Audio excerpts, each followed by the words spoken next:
Halo Pak Fadli, Halo. wah lagi nyantai Iya, di sini. Pak Sony. Apa kabar? Baik Pak, sehat. Udah sampai di Asia ya Pak? Iya, wah Iya Pak, emang kalau jam-jam segini habis sepedaan duduk di sini enak Pak. betul. Udaranya nyaman segar, sekali. fresh, terus bikin pikiran kita rileks. Benar. Bener ya, Pak? Kita sambil istirahat bisa ngobrol, lihat Iya. pemandangan yang bagus, ada danaunya. Iya, betul, Mantap betul. sekali. Pak Oke, Fadli. Pak, nanti habis ini saya mau nunjukin Bapak, kita akan keliling klaster Semayang ya Pak. Siap. Kita lihat perumahannya yang udah jadi. Oke. Oke. Mantap. Ayo Pak, mari. Ya.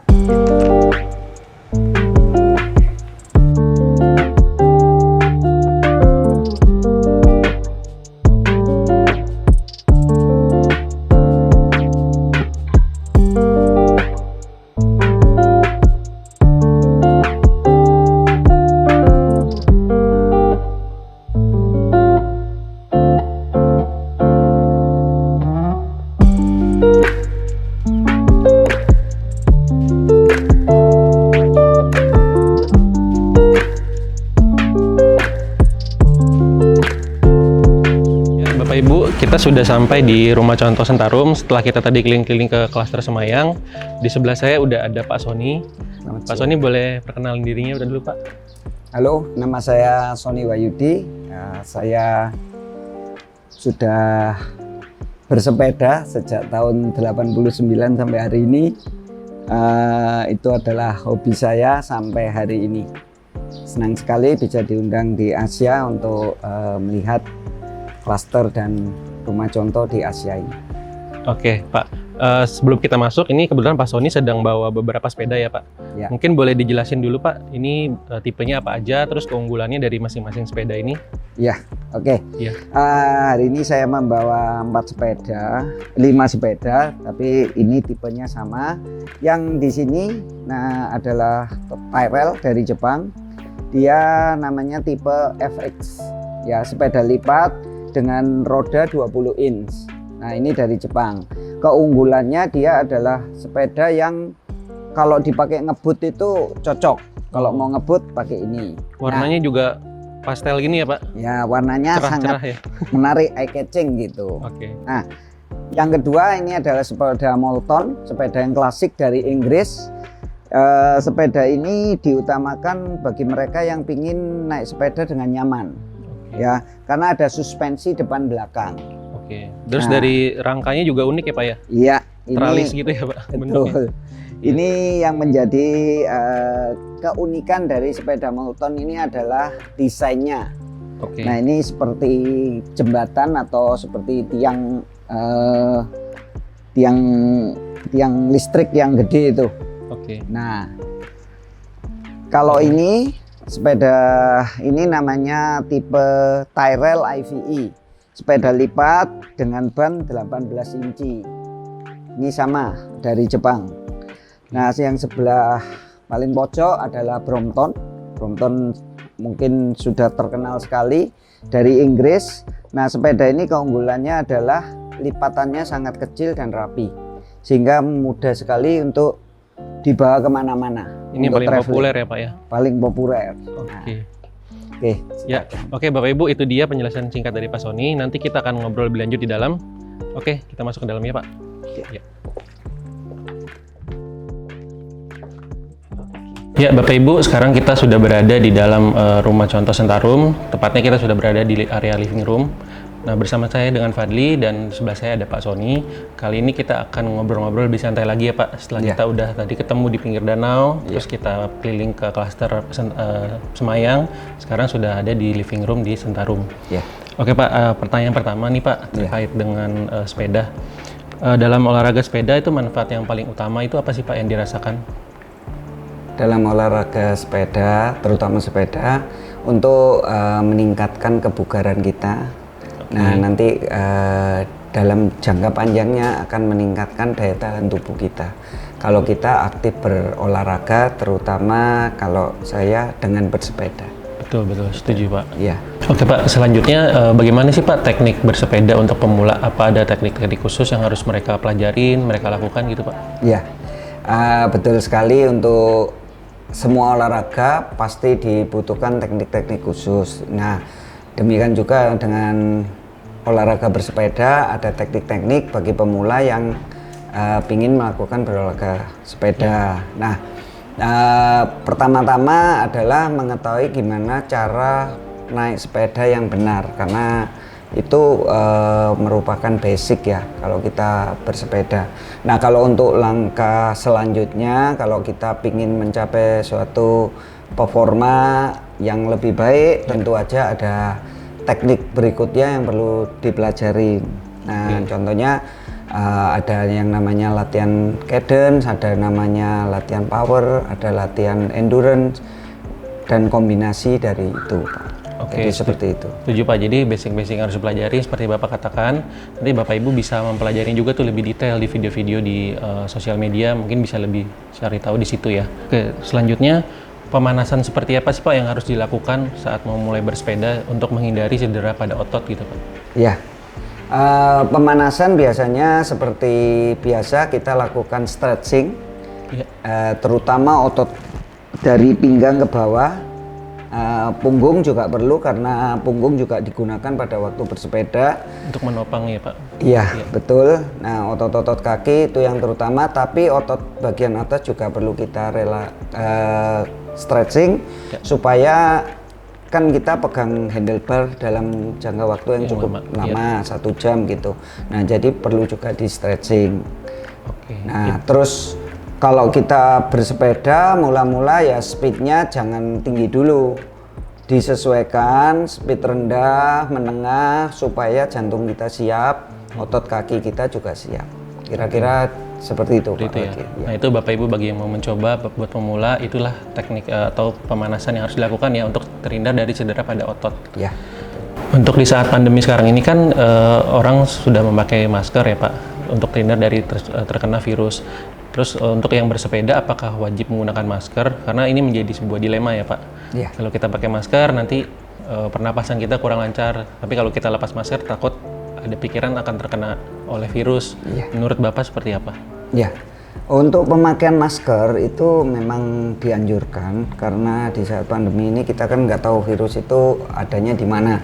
Ya. Nah, untuk berolahraga bersepeda Anda bisa menggunakan masker ya. Karena nanti pada saat kita bersepeda itu kan ada angin dari depan. Nah, itu akan membantu napas kita meskipun kita pakai masker. Tapi tentu saja kalau Anda pingin yang speed tinggi, nah itu baru pakai masker itu akan sedikit mengurangi performa Anda. Tapi overall itu masih oke pakai masker. Oke, jadi tergantung kebutuhan ya Pak. Kalau mau yang speednya kenceng, lebih baik tidak menggunakan masker. Jadi kalau mau santai ya masker itu nggak apa-apa ya Pak ya? Tidak masalah.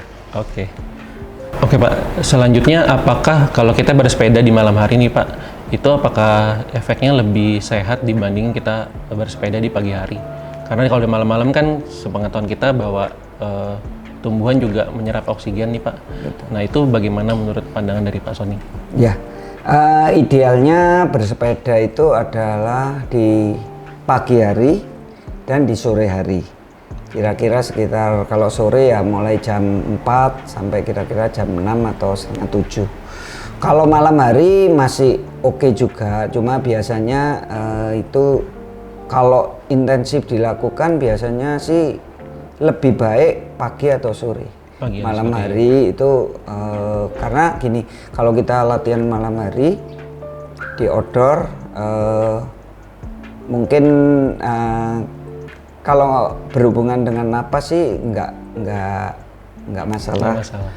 Tapi biasanya metabolisme kita akan tinggi sehingga membuat kita jam tidurnya itu agak terganggu ya? Karena metabolisme. Iya betul, setuju Pak. Jadi memang harus disesuaikan waktunya ya Pak. Mungkin kalau yang sibuk ya tetap harus diusahakan bangun pagi. Kalau mau sehat ya Pak, intinya kita mengincar sehatnya. Betul.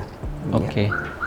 Selanjutnya di saat pandemi ini kan tren untuk bersepeda sedang meningkat pesat ya Pak. Betul. Nah untuk sekarang untuk sepeda yang sedang hits digunakan di kalangan masyarakat tuh sepeda apa sih Pak? Terus keunggulannya itu apa ya? Iya. Di saat pandemi ini sepeda lipat lagi naik daun lah, karena orang melihat bahwa sepeda lipat ini mudah untuk dibawa-bawa, terutama bagi mereka yang goesnya harus loading di mobil dulu. Kalau mobilnya kecil, maka sepeda lipat ini akan sangat membantu. Nah, keunggulan sepeda lipat tentu aja dari sisi mudah dibawa kemana-mana. Nah, itu keunggulannya. Dan kita pakai sepeda lipat itu fun ya, untuk jalan-jalan itu sangat ya fun, happy gitu Pak. Betul. Apalagi yang tinggal di perkotaan ya Pak. Betul. Ya. Sepeda lipat itu lebih banyak membantu kita ya. Betul. Untuk mobilisasi juga. Betul. Untuk membawa kemana-mana juga lebih mudah ya Pak. Lebih mudah, benar. Oke Pak, mungkin dari Bapak Ibu yang menonton sekarang ini sedang bingung karena mereka baru memulai bersepeda. Nah, kira-kira sepeda yang cocok untuk pemula itu seperti apa ya Pak? Karakteristiknya mungkin, atau nanti berdasarkan dari tinggi badannya, itu kira-kira yang cocok seperti apa ya Pak? Ya, secara garis besar kalau sepeda lipat itu lebih fleksibel untuk tinggi badan. Kalau mungkin kita bicara road bike itu lebih spesifik. MTB harus spesifik juga. Tapi kalau untuk sepeda lipat itu enaknya untuk range tinggi badan itu lebih lebar. Biasanya antara 150 sampai 180 itu dengan sepeda yang sama bisa. Jadi nggak terlalu repot, nggak ribet, orang nggak perlu tanya size dan sebagainya.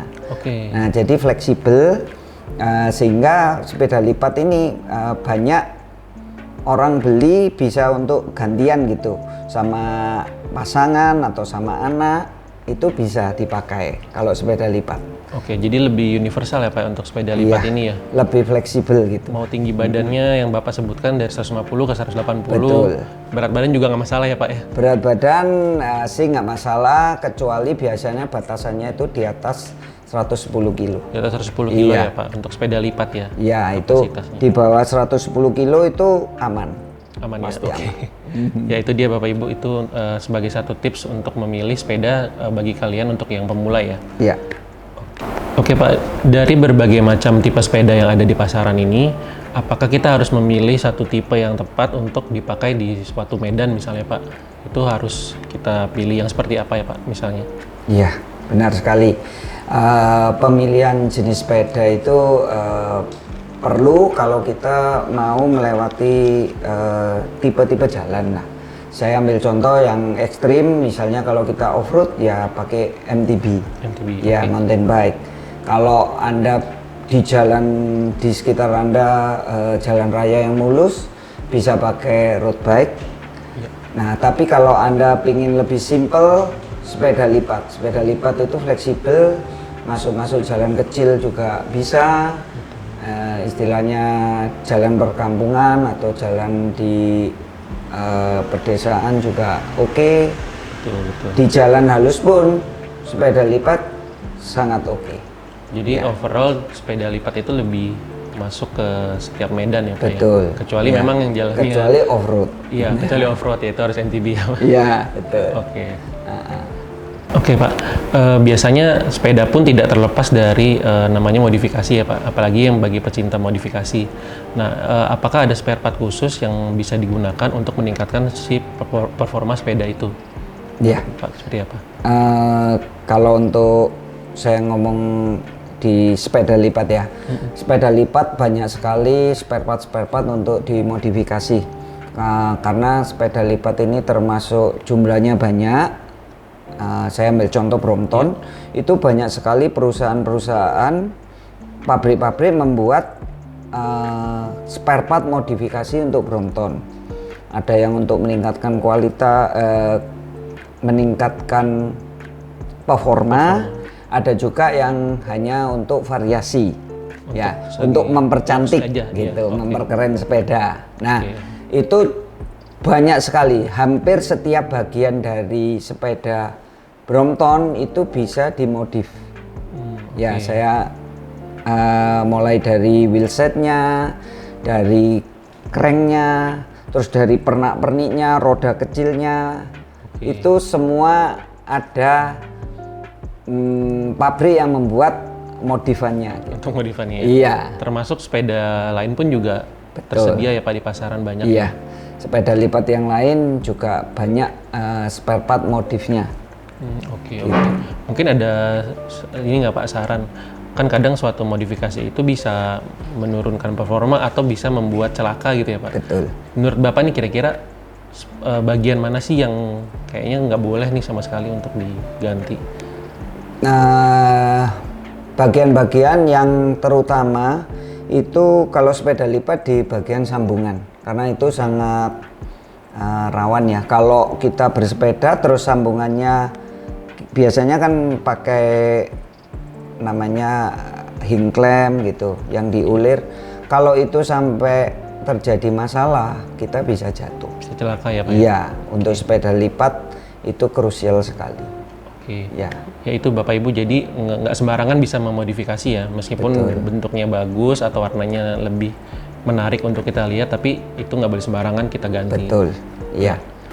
Oke Pak, setelah kita membeli sepeda, pastinya kita ingin merawat sepeda tersebut agar masa umurnya dapat panjang ya Pak ya. Betul. Kira-kira tips dan trik dari Bapak apa sih untuk perawatan sepeda? Ya, untuk perawatan sepeda itu biasanya ada perawatan reguler yang bisa dilakukan kita sendiri, pengecekan tekanan ban. Nah, terus rantai dicek apakah rantai ini kering atau sudah diminyakin dengan benar. Nah, itu perawatan harian. Nah, kalau setelah dipakai, misalnya dipakai 1000 km, tentu aja kita bawa ke bengkel untuk dicek seperti apakah ada spare part yang sudah tidak presisi lagi. Terus dilihat, di setel ulang supaya sepeda itu tetap pada performanya yang terbaik gitu. Oke, jadi pada prinsipnya kita membeli suatu barang memang untuk digunakan untuk jangka panjang ya Pak? Benar Pak. Apalagi sepeda-sepeda sekarang kan harganya juga udah nggak murah. Benar. Gitu, Pak. Jadi meskipun pemakaiannya sering, kita tetap harus cek secara berkala ya Pak, spare part tersebut ya? Benar. Oke Pak, kita akan bahas lagi tentang aksesoris sepeda nih Pak. Ya. Kira-kira aksesoris sepeda apa yang dapat menunjang keamanan Pak saat bersepeda? Terutama mungkin di malam hari ya, itu kira-kira aksesoris apa sih yang bisa menunjang keselamatan? Oke. Untuk keselamatan bersepeda, yang pertama basic tentu aja helm, kacamata, glove, sarung tangan. Itu sangat penting karena untuk kita nggak tahu ya, naik sepeda ini kita mungkin aja bisa terjadi terpeleset, jatuh dan sebagainya. Nah, helm, glove, kacamata itu akan membantu untuk melindungi kita dari kalau terjadi kecelakaan. Nah, terus tambahan terutama untuk malam hari atau dini hari kalau kita bersepeda adalah lampu. Lampu belakang itu penting sekali karena akan membantu kita kelihatan kalau kita lagi bersepeda. Oke, terlihat pengendara lain ya Pak ya? Benar. Nah, terus lampu depan membantu kita melihat jalan di depan kita. Oke. Nah, itu yang basic Pak Fadli. Oke, setuju. Jadi apapun kendaraan yang kita naiki harus ada aksesoris untuk menunjang keselamatan ya Pak? Benar. Dan yang paling penting itu helm sih ya Pak, menurut saya. Iya, betul. Oke Pak, misalnya kalau di situasi sibuk seperti sekarang nih Pak, orang punya sepeda tapi dia belum sempat misalnya ke bengkel untuk pemeriksaan sepedanya lebih lanjut. Kira-kira tuh repair tool apa yang wajib dimiliki oleh pemula Pak? Jadi mereka bisa seenggaknya memperbaiki sendiri, yang kecil-kecil, yang mudah gitu Pak. Biasanya ada namanya toolkit ya, toolkit standar, isinya itu kunci kita sebut hexagonal key. Nah, itu ada nomor-nomornya, ada size-nya. Nah, itu yang untuk pemakaian praktis. Pemakaian praktis ya, mungkin ada baut yang kurang kencang, kita kencengin sendiri untuk dicek-cek aja seperti itu. Tapi tentu aja untuk perawatan yang lebih lanjut sebaiknya dibawa ke bengkel supaya lebih pas dengan settingan yang awal ada ya. gitu. Oke. Lalu Pak, ini pertanyaan dari saya juga, untuk membersihkan sepeda nih Pak, misalnya lagi saat hujan kita pakai itu kotor, itu apakah aman untuk kita semprot dengan tekanan air tinggi atau memang harus khusus kita bawa ke tempat cuci sepeda gitu Pak misalnya? Ya, sepeda pada dasarnya memang anti air ya, maksudnya bisa menahan air hujan dan sebagainya. Cuma kalau untuk yang bertekanan tinggi tidak kita sarankan untuk disemprotkan ke bagian as roda atau biasanya disebut hub dan bottom bracket itu as yang di tengah crank. Nah itu dua bagian itu nggak boleh kena tekanan air karena takutnya air akan masuk sehingga merusak bearing yang ada di dalam. Oke, jadi harus hati-hati terhadap dua part itu ya Pak. Nggak boleh sembarangan ya. Jadi untuk tekanan air tinggi apalagi ya Pak ya? Iya. Tidak disarankan. Oke. Kalau mau dicuci bisa pakai ember, air ditaruh di ember, kita pakai lap dibasahin terus diseka ke sepedanya. Seperti itu jauh lebih aman. Itu jauh lebih aman. Iya, betul. Oke. Lalu ini Pak ada pertanyaan terakhir, di saat kita bersepeda Pak, lajur mana yang paling aman untuk kita gunakan Pak?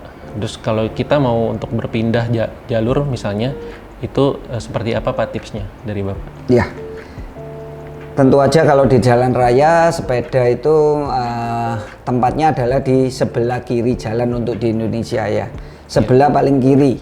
Nah, kalau kita ingin mendahului kendaraan lain, tentu ada tanda-tanda yang perlu kita lakukan sehingga orang di belakang, misalnya ada mobil, sepeda motor itu tahu bahwa kita akan pindah jalur atau kita akan melewati kendaraan lain di depan kita. Nah, itu penting sekali karena kalau tidak kita lakukan takutnya orang di belakang akan tidak memberi jalan kepada kita. Itu perlu diperhatikan sekali itu ya, Pak Wadli ya. Jadi meskipun ada jalur atau tidak ada jalur yang disiapkan, tetap sepeda itu di sebelah kiri Pak ya? Benar, iya. Oke. Ya, itu tipsnya tadi beberapa tips dari Pak Sony, Bapak Ibu. Ya Bapak Ibu, itu sekian dulu obrolan singkat saya dengan Pak Sony. Semoga tips dan trik bersepeda dari Pak Sony ini bermanfaat untuk Bapak Ibu selaku bike enthusiast ya Pak. Iya. Nah, untuk Bapak Ibu yang ingin selalu terupdate mengenai Asia atau berita-berita lainnya tentang Asia, Bapak Ibu dapat subscribe di YouTube Asia. Terus jangan lupa like, komen, share, terus pastikan nyalakan lonceng notifikasi ya. Lalu jika Bapak Ibu ingin membeli sepeda yang seperti Pak Sony sudah tunjukkan, nanti linknya akan saya taruh di kolom deskripsi. Lalu untuk seputar Asia, infonya juga akan saya letakkan di kolom deskripsi. Oke, sekian dulu obrolan kita. Kita closing dulu Pak. Terima kasih. Iya.